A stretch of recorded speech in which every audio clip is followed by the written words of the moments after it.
Alright, so, years ago, back in the early days of handhelds, and even regular consoles, there came a system called the Game Genie. This was a cheating device in that it allowed you to alter the way that the game reacted. You would put in a series of codes, and for different games, each code would translate to a different type of cheat. So in some games, you could give yourself infinite lives, you could give yourself infinite money. In the Pokemon games, you could give yourself like different Pokemon to encounter in the wild. There's a lot of different cool stuff that the Game Genie allowed for. So I just want to show you the basic system, what it looks like, and I'll show you the basic interface of it. I don't actually have an old school Game Boy game. I have an old Harvest Moon game. I don't have any cheats for it, but we can just see generally what the interface looked like and how it kind of interrupted the cartridge attached to the Game Boy. Alright, so I have an original old school Game Boy. It's not in the greatest condition, but it still works. So normally with the Game Boy, you would insert a game into the back, you would turn it on, and it would start up. Let me adjust that darkness a little bit. And yeah, you'd be able to basically just play a game on the device. So, when you wanted to interrupt the game with some cheat codes, you would take the Game Genie, you would put the game in reversed, so normally the label would be outside on the back of the Game Boy, but you would take it, reverse it, and put it into the Game Genie, and then you would take the cartridge, and it would actually go into the Game Boy device. Now, on the inside, you had some space here, so you could actually turn it on. You had a code screen. You could press this to get back to the codes, or you could turn and toggle the codes on and off. So let's see if this works on our first try. There we go. Nope, we have a little bit of a jumbled up in Game Boy. Just blowing dust out of the cartridge. You're not actually supposed to do that, according to what other people theorize, because it actually puts your spit on the contacts and wears them down.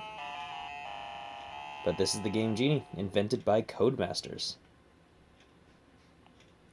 Right, and once it started up, it just basically asked you to put in a hex-based code system. And you would move across, so a code would be something like that. And then you could press start to start the game, and it would begin it. Invalid code warning. Yeah, I just kind of made up a code putting it in. But anyway, that's pretty much what the Game Genie was. We can actually look on the back, so I'll turn this off.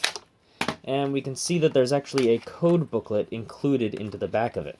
So they even made it easy for you. Remember, this was like pre-mainstream internet. So let's say we have Home Alone, sure. And you could put in different codes to start with a certain number of lives. You could even give yourself infinite lives. Alright, moving on. You can look at different types of games. Infinite hits unless picked up by shoulders. Get 111,111 points instantly. So these different types of hex codes would allow you to alter how the game behaved.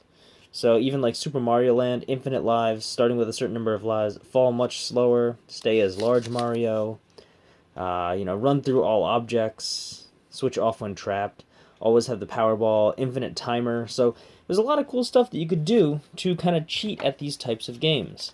The one thing, though, that this really allowed you to do was explore the game without any kind of restrictions. So I could turn off, the timer on the game, and it would allow me to constantly play a game, so I could thoroughly explore a level without having to worry about running out of lives. Or I could try different maneuvers, or I could make it so that I immediately start with a certain power-up, so I could test out certain things within the game. So the Game Genie was an awesome thing. I really think it's one of the major things that got me started into computer science. Technically, in a way, you are hacking your games because you're interrupting the normal flow and operation of the game with types of code. So it's rather interesting. I always had fun with the Game Genie. I used to play Pokemon, and I would give myself rare Pokemon, and I would trade them out to other people for their level 100 Pokemon. So it was a really cool time as a kid, especially when you had this power to alter such an important thing in people's lives. When you're 10 or 11 years old and you can give yourself 100 Mewtwo's and you could trade them all out to other people, it was pretty sweet. So anyway, hope you like this video. If you have any memories of it, please post in the comments. This is Brian Fadouk. Thanks for watching.